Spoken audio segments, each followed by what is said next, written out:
Yan, volleyball time na naman. That shock. Tatanong ko manonood doon ng practice. Ano ba? May practice na yung ano, di ba? Yung 21 under. May mga pasok na.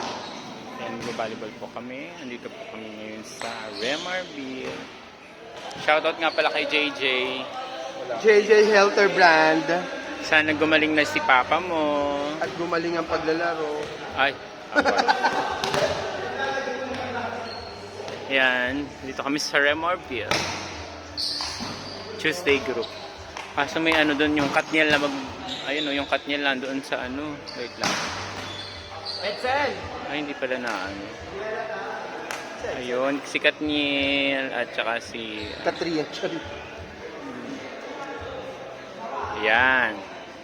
Sana all my love life. Ay, nangyari.